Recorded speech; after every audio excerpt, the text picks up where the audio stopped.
heck is going on? Well, I'm let down because yes, I'm not a free trader. I'm a fair trader, always have been from the days when you worked with me at CNBC. Yep. And what I was hoping was that a coordinated thing where if you are charging us 20%, we charge you 20.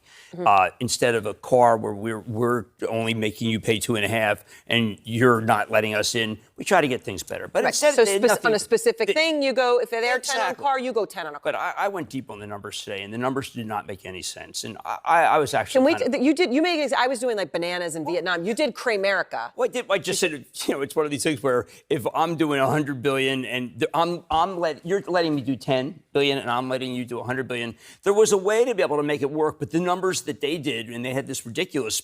I mean, that was the chart that they had with the mathematical equation. I mean, are you kidding me? How about just like it looked like an Einstein. I know. How about the fact that it was just wrong? Yeah. And what bothered me, Aaron, was that they really did over and over again. The president said, "Listen, it's going to be reciprocal. So you do it, we do it, and that was going to be so good." And I really believed in it. And I feel like a sucker tonight, because I am not a free trader, and I do not believe in free trade. And I was just as tough, if not tougher, than his people, but they screwed it up, and they did it a totally ill-advised way. And I was very let down as someone who really, truly believes that free trade is awful for the American working person. This is what they came up with.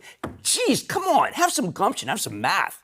I mean, how in the world do they do that after all of this? Jerome Powell, they assured us over and over again, Aaron, that they were going to do the thing that would make it so that the tariffs would come down and the countries that were bad actors would change their ways. And then Israel decides to get rid of tariff. And they tariffed them anyway. Vietnam decides to cut their tariff, and they still got the highest tariff. It was such a shame because they missed the opportunity, and now they have to pay the price.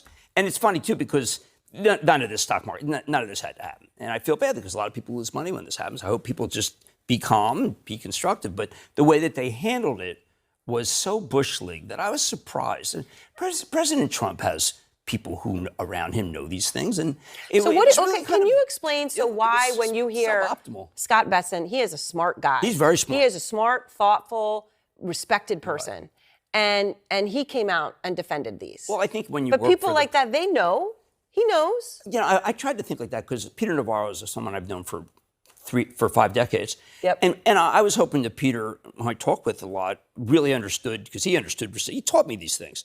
And I know he knows what reciprocal tariff really is. And he didn't deliver on that. And that was a shame because there was such a great opportunity to course correct and make it so all these people who have taken advantage of our country repeatedly and wiped out all of the jobs in small towns, wiped out my father's job. This is one of the reasons why I've always felt like this. It's ridiculous how badly we've been taken advantage of.